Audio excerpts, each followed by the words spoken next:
그 주보를 통해서 예고를 드린 대로 오늘부터 창세기 강해 설교를 진행하도록 하겠습니다. 그 제 서재에는 주석이든 강해든 뭐 연구서든 그 창세기에 관한 책만 제가 이렇게 대충 꼽아보니까 28권이 넘더라고요.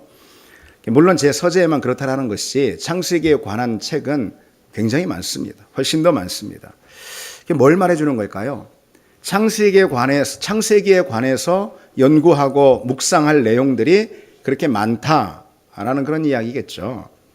고든 웬함이라는 아주 저명한 구약 신학자가 있습니다.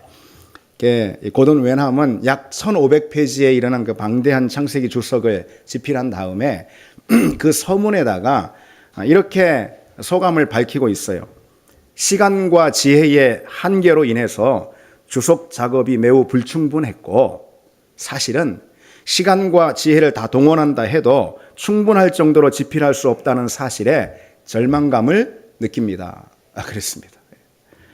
그래서 우리 역시 이 강단에서 창세기 말씀을 한 구절 한 구절 다 뜯어서 꼼꼼히 살피고 나눈다 해도 창세기를 온전히 이해했다고 말하거나 아니면은 창세기 메시지를 다 들었다 그렇게 말할 수 없을 겁니다.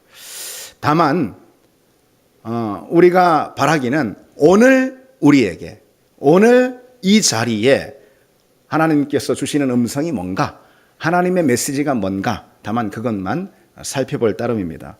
더욱이 창세기는 50장이나 되잖아요. 그래서 그 양이 매우 많은 관계로 인해서 본문을 촘촘히 살펴보기 어려울 것 같습니다. 시간이 너무 많이 들기 때문에 그렇습니다. 그래서 좀 느슨하고 넓은 시야로 일별하는 그런 방식으로 앞으로 이 창세기 말씀을 좀 나눠보도록 하겠습니다. 아무쪼록 창세기 강해의 말씀을 통해서 우리 믿음의 진보를 경험하는 그런 은혜가 우리에게 있기를 바랍니다. 그래서 빠지지 마시고 창세기 강해를 한 번도 빠지지 마시고 이런 말씀을 경청하시기 바랍니다. 창세기 말씀을 듣기 전에 다시 좀 우리가 상기해야 될 것이 있습니다. 성경은 성령의 감동으로 기록된 책이다. 이 사실이죠. 예. 그러니 우리의 경험과 지식과 상식으로는 그 뜻을 절대 알거나 분별할 수가 없습니다. 성령의 감동으로 기록된 책이기에 다만 성령의 의지에서 읽고 성령의 의지에서 들을 뿐입니다. 말씀을 정말 사모하는 마음으로 들어야 한다. 이렇게 고쳐서 말할 수도 있겠습니다. 말씀을 정말 사랑하는 마음, 하나님을 정말 사랑하는 그런 마음으로 이 시간 말씀을 들어야 비로소 성경이 스스로 그의 뜻과 의미를 우리에게 개방해서 낱낱이 보여준다. 그것이죠. 창세기 1장은 우리가 여러분 다 외우시는 대로 태초에 하나님이 천지를 창조하시니라, 이 말씀으로 시작이 되죠. 우리가 이 창세기 1장을 시작하면서 먼저 알아둬야 할 것이 있습니다. 태초에 하나님이 천지를 창조하시니라, 이 말씀은 과학적 진술이 아니라는 것이죠. 하나님이 창조주이시다. 하나님이 창조주이시다 라는 그 세계관을 전제로 한 진리의 선포입니다. 그리고 1장 전체는 그 1절의 선포에 대한 경배의 언어로 쭉 이어지고 있습니다. 창세기 1장이 좀 더 과학적으로 이렇게 과학적인 설명으로 이렇게 창세기 1장에 되어 있으면 좋지 않을까. 그러면은 기독교 신앙에 대해서 조금 설득력이 있지 않았을까. 그런 의문을 품는 사람이 아마 있을지 모르겠습니다. 근데 창세기 1장이 왜 과학적인 설명이 아니라 찬양의 시로 묘사되어 있을까요? 그리고 그 처음이 이처럼 우리가 읽은 대로 선언문의 형식으로 이 창세기 1장이 시작하고 있을까요?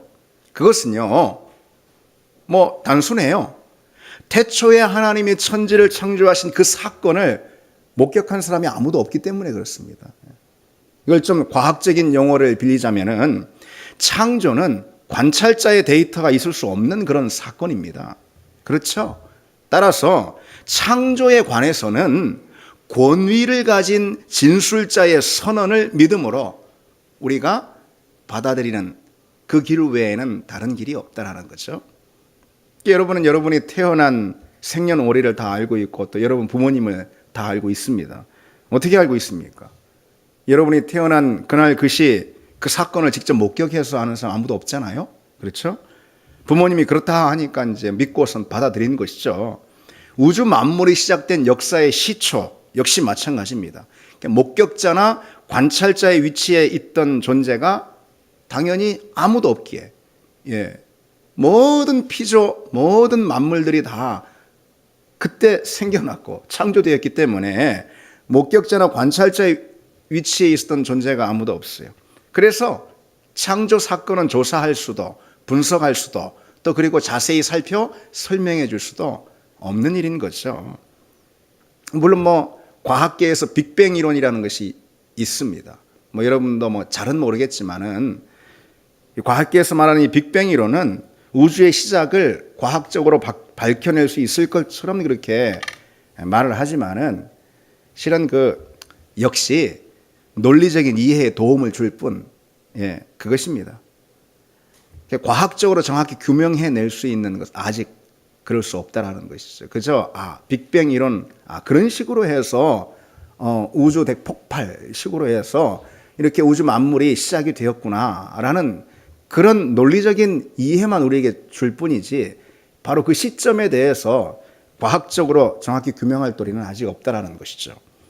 성경의 방식은 어떻습니까? 창조 사건을 우리에게 말씀해주는 이 성경의 방식은 어떨까?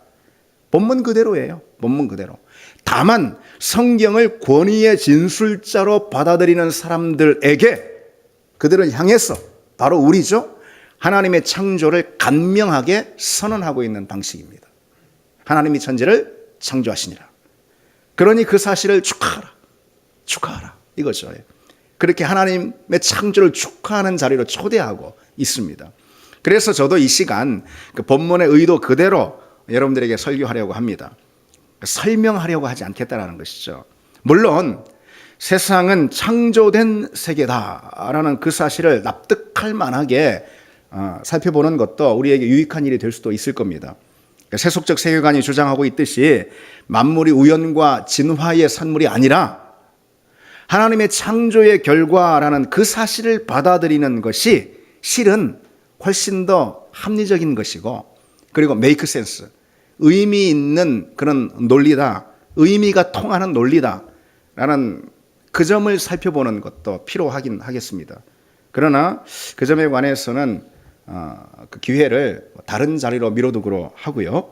이 시간에는 본문의 원래 의도, 본문이 원래 그렇게 기록된 의도 그대로 그 메시지를 한번 주목해서 말씀을 나누겠습니다. 창세기 1장은 말씀드린 대로 과학적인 소설이 아닙니다. 따라서 창세기를 통해서 우주가 어떻게 만들어졌는지, 지구의 나이가 몇 살인지 그런 정보를 캐내려는 태도는 애초부터가 잘못된 것이죠. 그런 태도는 마치 이런 거예요. 윤동주의 서시라는 그 시에서 천문학적인 정보를 캐내려고 하는, 아니면은 김소월의 진달래꽃에서 원예학적인 자료를 살펴보려는 그런 시도와 다를 게 없다라는 것입니다. 어리석은 거죠. 창세기는 물리학 정보나 생물학적인 기원을 밝히는 책이 아닙니다. 창세기의 창조 기사는 지질학이나 유전학에 관심이 전혀 없습니다. 단지 하나님이 창조하셨고 그 창조의 결과가 무엇인지 우리에게 선포하고 있을 따름이라는 거죠. 무엇보다 창세기는 복음의 맥락 안에서 기록되어 있어요. 다시 말해서 구속사적 관점에서 이 창세기가 쓰였다는 거죠. 왜 창조 이야기를 하는 걸까요? 그것은 다른 게 아니에요. 구원을 설명하기 위해서 창조부터 시작을 하는 것입니다. 우리에게 구원을 주신 하나님은 어떤 분일까? 창조주 하나님이시다. 그럼 우리에게 왜 구원이 필요하지? 왜 구원이 필요한 걸까? 우리가 그 창조주 하나님을 배반하고 거역하고 죄에 빠짐으로 타락해서 멸망의 자리에 있기 때문에 구원이라는 것이 필요하다. 그것입니다. 그처럼 창조 기사의 목적은 애초부터 구속사적인 관점을 가지고 있다는 거죠. 따라서 이 창세기는 구원자 예수 그리스도를 소개하기 위한 일종의 프롤로그다. 그렇게 볼 수 있습니다. 더욱이 창세기뿐 아니라 모든 성경은 예수 그리스도에 대한 내용입니다. 그러기에 창조 이야기의 핵심도 예수 그리스도에 대한 소개다. 이 점을 잊지 말아야 합니다. 요한복음 5장에 주님께서 이렇게 말씀하시죠. 너희가 성경에서 영생을 얻는 줄 생각하고, 성경은 창세기를 포함한 이 성경, 영생을 얻는 줄 생각하고 성경을 연구하거니와 이 성경이 곧 내게 대하여 증언하는 것이야. 성경 전체가 예수 그리스도를 증언하는 것이라는 거죠. 그래서 우리는 창세기 1장을 보면서도 예수 그리스도의 구원을 묵상할 수 있어야 합니다. 자, 어쨌든 이제 창세기 여행을 출발하는 자리에서 그 점을 좀 기억하면서 이 시간 본문 말씀의 메시지를 좀 몇 가지만 간단히 생각해 보겠습니다. 태초에 하나님이 천지를 창조하시니라. 우리 같이 다시 해볼까요? 태초에 하나님이 천지를 창조하시니라. 성경의 이 첫 절은 이 첫 절의 이 말씀을 통해서 우리가 어떤 메시지를 발견하길 원하는 걸까요? 성경은 이 첫 절을 통해서 우리가 어떤 메시지를 발견할 수 있을까? 그것은 무엇보다도 하나님을 경배하라. 하나님은 경배받으셔야 할 뿐이다. 바로 그런 메시지입니다. 창세기는 한 문장의 선언으로 시작하잖아요. 거듭 반복하지만 하나님이 천지를 창조하시니라. 이 선언에 대한 설명도 해명도 변명도 전혀 없습니다. 그냥 이 선언 하나면 족하다는 듯이 태초에 하나님이 천지를 창조하시니라. 그것으로 끝이에요. 그리고 이어지는 내용도 다른 게 아니고 하나님의 그 창조 행위와 그 결과에 대한 감탄의 언어가 쭉 채워지고 있습니다. 창세기 1장에. 이것이 고대 신화들과 좀 다른 점이에요. 고대 신화들은 거기에 등장하는 신들이 어떻게 생겨났고 또 그 신들이 세상을 만들게 된 배후에 어떤 사정들이 있었는지 아주 구구절절 설명하는 걸 볼 수 있습니다. 그러나 창세기는 달라요. 하나님이 누구이신지에 대한 설명이 전혀 없어요. 하나님이 왜 창조주가 되시는지에 대한 해명이 없어요. 다만 그분의 행동에 대한 선포만 있을 뿐입니다. 창조주가 누구이신지 그 본질과 속성에 대한 자세한 설명이 전혀 없이 곧바로 그분이 무엇을 행하셨는지 그냥 선포한다는 거죠. 여기서 우리가 기억해야 할 것이 있습니다. 그렇기 때문에 창세기는 하나님 말씀 전체가 되겠지만 논쟁하는 책이 아니라는 거예요. 창세기를 통해서 하나님이 창조주가 되는지 조사하고 따져보고 뭐하고 할 수 없다라는 것입니다. 창세기를 아무리 들여다봐도 그걸 통해서 하나님이 그러니까 창조주가 되시는가 조사하고 따지고 분석하고 그럴 수 없다라는 것이죠. 창세기는 연구하는 책이 아닙니다. 첫 절의 이 문장, 이거 세미나하는 문장이 아닙니다. 태초에 하나님이 천지를 창조하시니라. 이 선언에 마땅한 반응만을 우리에게 요구할 뿐인 거예요. 마땅한 반응이 뭡니까? 경배와 찬양이에요. 경탄과 감사예요.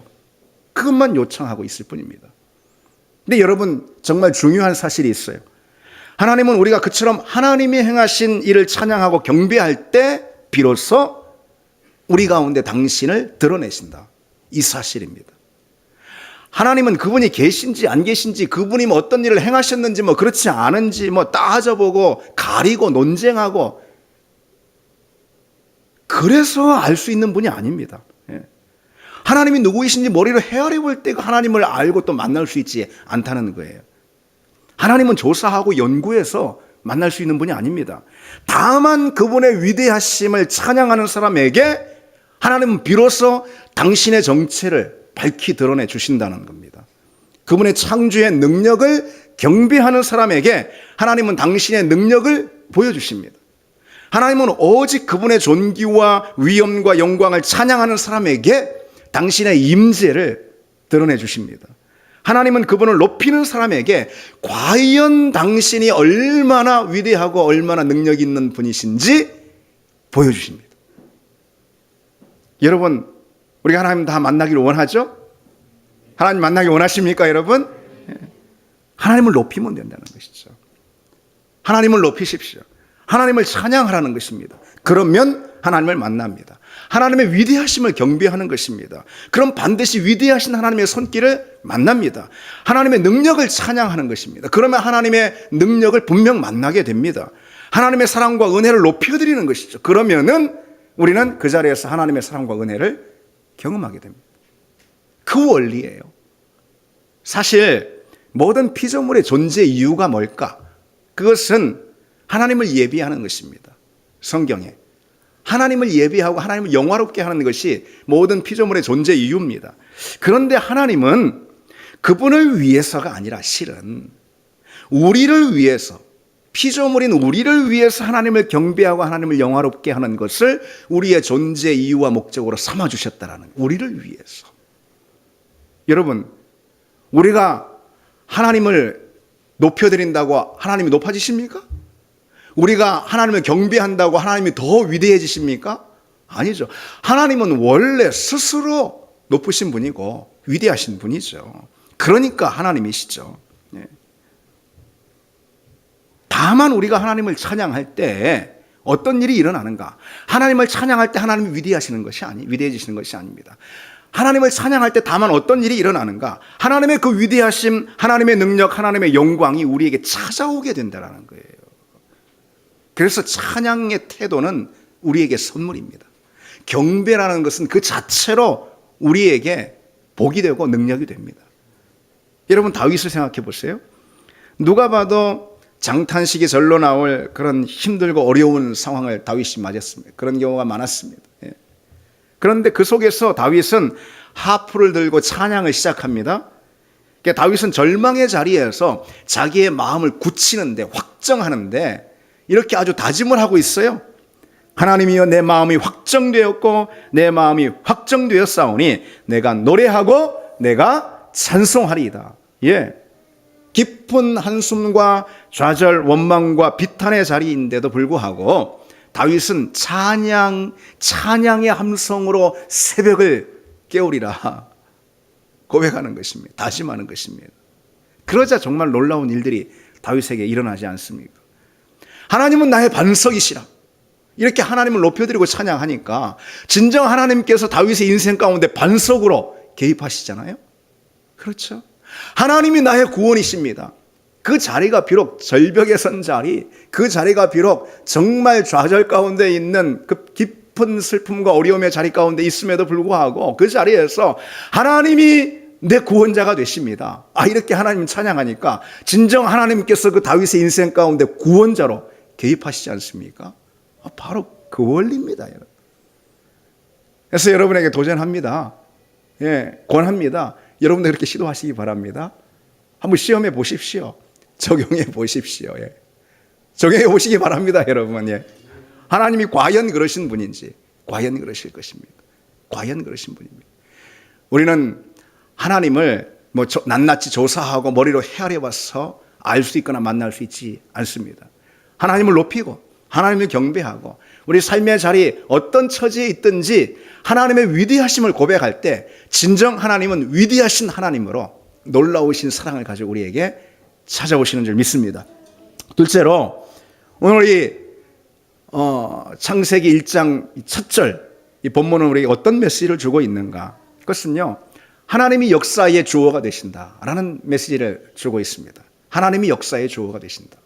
태초에 하나님이 천지를 창조하시니라. 성경이 첫 문장의 주어, 여러분 보는 그대로 하나님이잖아요. 주어. 이건 우연이 아닙니다. 이것은 의도된 문장입니다. 성경 전체가 하나님을 주어로 하는 이야기다라는 이 사실을 이 첫 문장이 대변해주고 있는 거예요. 물론 문법적으로 그렇다라는 것보다도 의미상 성경 전체의 이야기의 주어는 하나님이다. 바로 그것을 이 첫 문장이 딱 웅변해주고 있습니다. 성경은 하나님에 관한 책이죠, 당연히. 따라서 다른 관점으로, 다른 관심으로 성경을 읽는 모든 성경 읽기는 다 잘못된 읽기입니다. 아브라함이 어땠다, 다윗이 어땠다, 모세가 어땠다, 바울이 어땠다, 그거 다 아닙니다. 하나님이 무엇을 하셨는가? 하나님은 어떤 분이신가? 성경의 유일한 관심사가 그거죠. 성경의 주어, 의미상의 주어죠. 그것은 언제나 하나님이십니다. 특히 모든 문장에서 여러분 주어가 뭐예요? 주어는 문장의 행위자가 아니겠습니까? 주어 있고 동사 있으면은, 그렇죠. 주어가 그 문장의 행위자잖아요. 주어는 동사를 통해서 그 행위죠. 행위, 곧 동사를 통해서 자신이 어떤 존재인지를 밝혀줍니다. 그렇죠. 하나님은 그분의 행동, 행위를 통해서 그분 자신을 드러내시는 분이다. 이 뜻이에요. 하나님은 그분의 행위와 별도로 생각할 수 있는 그런 분이 아닙니다. 하나님이 누구이신지 그분의 실제는 언제나 그분의 행위 안에 나타납니다. 그렇다면 여러분, 하나님이 행하신 일이 무엇입니까? 하나님이 행하신 일이 무엇입니까? 천지를 창조하셨죠. 우선 여러분, 하나님이 천지를 창조하셨다, 이 사실을 믿는다면 우리가 사실 믿지 못할 것이 하나도 없죠. 성경의 모든 역사, 모든 이야기를 우리가 믿지 못할 것이 하나도 없습니다. 그렇죠? 천지를 창조하신 하나님이 홍해를 가르지 못할 일이 뭐가 있겠습니까? 홍해를 가르는 것이 기적입니까?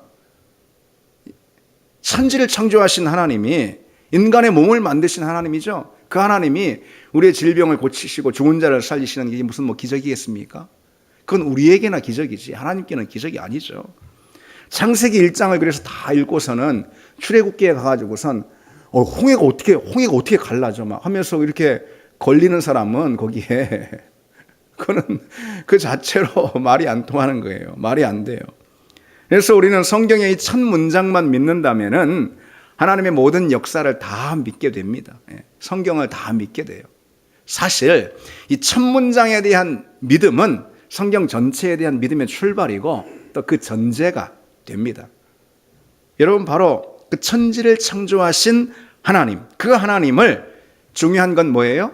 우리 인생에 써내려가는 인생의 문장에 있어서 주어로 모셔드리는 거. 그래야 한다는 거죠. 세상 사람들은 인생의 주어를 다 자기로 생각하잖아요. 그렇죠? 자기가 주어가 돼야 한다. 내 인생이니까. 그렇습니다. 그렇지 않으면 다 소용없는 거예요. 예를 들어서 여러분, 이런 문장을 한번 여러분 머릿속에 떠올려 보시기 바랍니다. 행복하다, 성공하다, 아니면 능력이 있다, 돈이 많다. 한번 떠올려 보십시오. 근데 그 문장의 주어를 철수가 이렇게 한번 해보십시오. 아무짝에도 쓸데없어요, 나한테. 그렇죠? 이게 무슨 소용이 있어? 예. 그게 사람들의 생각입니다. 그래서 자기 인생에 있어서 자기 인생에 써내려가는 문장의 주어가 자기가 되기를 바라는 거죠. 그러나 성경의 첫 문장은 하나님을 주어로 시작하고 있죠. 그 점은 우리 인생의 모든 문장들, 우리 인생을 통해서 기록하는 모든 문장들의 주어 역시 하나님이다라는 것을 우리에게 강조하는 것입니다. 여러분, 성경의 이야기가 왜 소망의 이야기인 줄 아십니까? 성경의 이야기가 구원의 이야기죠. 왜 구원의 이야기이신 줄 아십니까? 그건 단순합니다. 성경의 이야기 주어가 하나님이기 때문에, 하나님이 성경의 이야기의 주어가 되기 때문에 그렇습니다. 하나님이 인생의 주어가 될 때 우리 인생도 역시 소망의 이야기가 되고 구원의 이야기가 되는 것, 바로 그 이치입니다. 인생의 모든 문장에서 여러분 오직 하나님만을 주어로 삼기를 바랍니다. 하나님이 나로 인해서, 하나님이 나를 통해서, 하나님이 내게 뭐뭐 하신다. 바로 그런 식이죠. 그처럼 주어가 하나님이니 주어인 하나님이 바라고 기대하는 대로 우리 인생의 문장들이 기록될 것이죠. 그렇죠? 그처럼 주어가 하나님이기 때문에 주어인 그 하나님의 역량과 능력만큼 우리 인생이 펼쳐지게 될 것입니다. 그렇죠? 그러니 우리 인생의 주어를 하나님으로 모시는 삶이 은혜 있는 삶이고 능력 있는 삶이죠. 여러분, 동사를 한번 생각해 보세요. 동사는 주어에 의해서 결정이 되죠. 그렇죠? 동사는 주어에 의해서 결정이 돼요. 주어가 물고기인데 동사가 날다, 뛰다 이거 안 되잖아요. 그렇죠? 주어가 위대한 지휘관 이렇게 딱 나왔으면은 그에 따르는 동사 뭐가 되겠죠? 그건 안 봐도 전쟁에서 승리하다 이게 될 것입니다. 주어가 무능한 지휘관 그러면은 동사는 볼 것도 없어요. 그 다음에 전쟁에서 패하다 이게 됩니다. 주어가 하나님이에요. 주어가 하나님이면 우리 인생이 어떻게 되겠습니까? 당연히 하나님의 존귀와 영광, 하나님의 능력과 힘에 걸맞는 인생이 됩니다. 그런 인생으로 우리 모든 문장이 쓰여진다라는 거죠. 하나님이 내게 은혜를 베푸셨습니다. 하나님이 내게 생명과 능력과 기적과 은혜와 치유와 기쁨과 평강을 행하셨습니다. 당연히 당연한 거잖아요. 그렇죠. 그렇게 됩니다. 하나님이 주어일 때 그런 것이죠. 인생에서 내가 주어가 되면은요, 모든 부정적인 동사들을 다 끌어와도 그것이 이상한 것이 될 수는 없습니다. 예. 그것이 전혀 맞지 않다라고 말할 수 있는 것이 아니에요. 여러분, 실패했다, 죄로 죽었다, 어둠에 사로잡혔다, 넘어졌다, 낙심했다, 뭐든지 이런 모든 인생의 어둡고 부정적인 동사들을 다 끌어와 보십시오. 얼마든지 가능합니다. 내가 주어이면은. 그런데 하나님이 주어인데 실패했다, 인생이 낙심했다, 좌절했다, 죄에 빠져 죽었다. 그거는 의미 자체가 통하지 않지 않습니까? 하나님이 주어가 되는 순간, 혹 우리가 어려움과 깊은 절망의 자리에 있다 하더라도 하나님이 나를 바로 그 자리에서 건지셨습니다. 문장이 이렇게 바뀌어버리는 거죠. 동사가 이렇게 바뀌어버리는 것입니다. 우리가 우리 인생의 문장들에서 주어가 될 때, 우리가 자기 인생의 주도권을 가질 때, 우리 인생은 우리보다 훨씬 큰 세상의 장벽, 그 앞에서 낙심하고 좌절하고 실패할 수밖에 없습니다. 그러나 하나님을 주인으로 모시면 세상 만물 위에 뛰어나신 하나님이시기 때문에 그 하나님으로 인해서 우리는 세상을 넉넉히 이길 수 있게 될 줄 믿습니다. 결국 우리는 삶의 모든 두려움을 몰아내고 자유하고 기뻐하고 승리를 노래하게 됩니다. 그러므로 여러분, 매사에 하나님을 주어로, 여러분 인생의 문장 가운데 주어로 모셔드리기 바랍니다. 그게 중요합니다. 하나님을 내 인생의 주인으로, 주권자로 모셔드리는 것, 하나님을 주인으로 모시는 것, 내 삶의 모든 순간, 모든 자리, 모든 상황, 그동안 주어였던 내 자신을 밀어내고 그 자리에 하나님을 세워드리는 그런 인생이 복된 인생인 줄 믿습니다. 마지막으로 오늘 본문 창세기 1장 1절의 이 메시지는 무엇일까요? 그것은 하나님의 시야를 갖고 인생을 보라는 것입니다. 하나님의 시야를 갖고.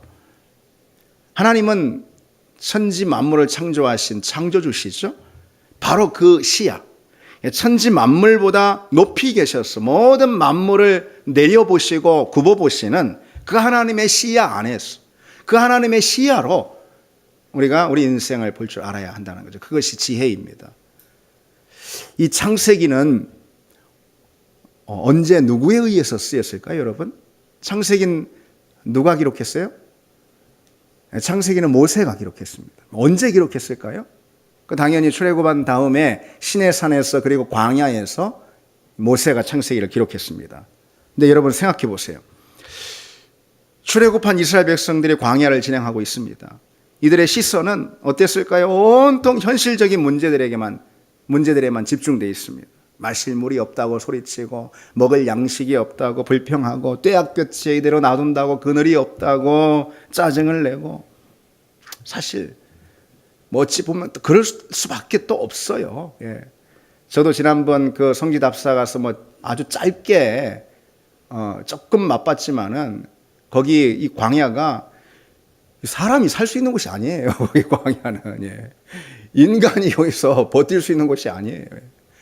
여러분 무슨 화성도 아니고, 왜 그래요? 실제로 화성에 관한 영화 있잖아요. 옛날에 무슨 마스인가 뭔가 이렇게 화성에 관한 저기 있었어요, 영화. 그 영화 거기서 멀리 떨어지지 않은 거기서 저기 촬영했다고 하더라고요. 사람이 살 수 없을 것 같은 그런 화성 같은 동네. 예. 거길 진행하고 있는 거예요. 그러니까 다 어렵죠. 힘들죠. 죽을 것 같죠. 그러니까 온통 그 시선이 다 현실의 문제들에만 집중이 되어 있습니다. 하나님이 누구신지 보려 하지 않는 것이죠. 그분의 시야로 광야를 바라볼 생각을 전혀 하지 않습니다. 바로 그때에 하나님께서 모세를 부르셔서 모세에게 말씀을 주시죠. 모세는 그 말씀을 받아서 이스라엘 백성들에게 선포합니다. 그게 바로 모세 오경이고, 그리고 그중 가장 앞선 책이 우리 다 알듯이 창세기입니다. 이 창세기 말씀부터 먼저 선포하는 거예요. 하나님이 주신 말씀, 이 광야에서. 근데 창세기 말씀이 뭐부터 시작이 돼요? 우리가 다 알듯이 태초에 하나님이 천지를 창조하시니라. 여러분, 이 말씀이 광야에 움집해 있는 수많은 회중들 앞에서 웅장하게 선포되는 그 장면을 한번 떠올려 보시기 바랍니다. 물이 없어 목말라 죽겠어요. 여기 지치고 힘들어 죽겠어요. 여기 더워서 아니면 추워서 죽겠어요. 여기저기서 막 아우성하면서 불평을 쏟아내고 원망을 터뜨릴 때, 또 낙심과 낙담의 말들을 막 쏟아낼 때 모세가 하나님의 말씀을 들고 선포합니다. 이 간단한 선언이 먼저 크게 울립니다. 어떤 선언이요? 태초에 하나님이 천지를 창조하시니라. 무슨 뜻일까요? 그와 같은 광야의 상황에서 다 현실에 매몰되어 있을 때에 하나님은 무슨 뜻으로 이 말씀부터 가장 먼저 선포하신 걸까요? 다른 말이 필요 없다라는 거죠. 그것은 다른 말이 더 보탤 말이 없다라는 거예요. 이것은 힘든가? 고생스러운가? 큰 장벽에 부딪혔니? 태초에 하나님이 천지를 창조하셨다. 어렵니? 죽을 것 같니? 광야가 막막해 끝이 안 보이니? 태초에 하나님이 천지를 창조하시니라. 더 보탤 게 없어. 하나님은 광대하신 분이라는 것이죠. 그러니 그 하나님의 시야를 갖고 광야를 보라는 것입니다. 인생을 보라는 것입니다. 지혜라는 것은 넓은 시야를 의미해요. 넓은 시야로 인생을 바라보는 것이 지혜입니다. 여러분, 넓은 시야는 언제 갖게 될까요? 높이 있을 때. 높은 시야가 넓은 시야입니다. 가장 높은 시야는 하나님의 시야이죠. 하나님의 시선. 천지를 창조하신 창조주의 시야, 그보다 높은 시야는 없잖아요. 바로 그 시야, 다시 말해서 그런 지혜로 인생을 보라는 겁니다. 하나님의 시야가 얼마나 높을까? 이사야 40장 15절에 보라, 그에게는 열방이 통에 한 방울 물 같고 저울의 작은 티끌 같으며 섬들은 떠오르는 먼지 같다 그랬습니다. 하나님 보시기에 온 세상, 온 만물, 온 땅은 그저 통에 한 방울 물 같다라는 거예요. 저울의 작은 티끌 같다라는 것입니다. 그냥 먼지 같다라는 것이죠. 그게 하나님의 시야입니다. 하나님의 높은 시야. 우리는 자주 그 하나님의 광대하심을 잊어버립니다. 하나님은 우주를 창조하신 분이고 그 우주에 가득 찬 분이고, 아니 그 우주보다 더 크신 분이라는 이 사실을 잊고 지낼 때가 많습니다. 그러니까 인생의 문제가 내게 너무 커 보이는 거예요.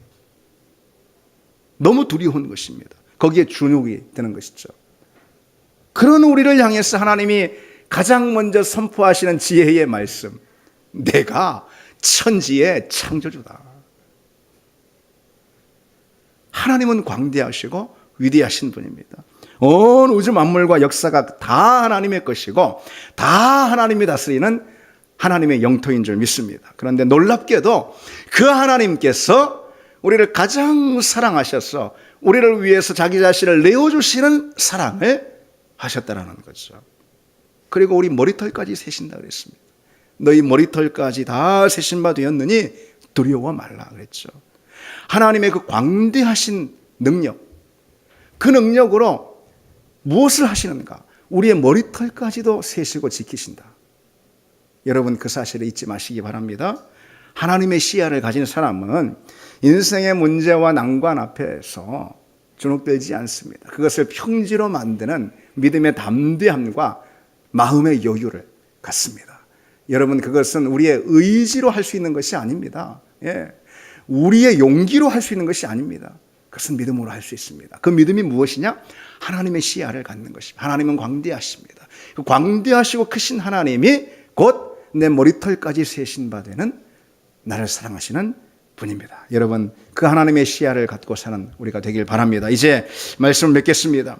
하나님의 위대하심, 하나님의 능력을 경배하고 그것을 통해서 그 하나님의 위대하신 손길을 경험할 수 있는 우리가 되기를 바랍니다.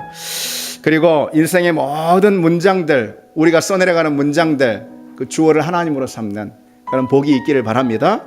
그리고 마지막으로 광대하신 하나님의 시야로 우리 인생을 바라볼 줄 아는 여러분 되기를 바랍니다. 우리 함께 이 찬양 같이 합시다.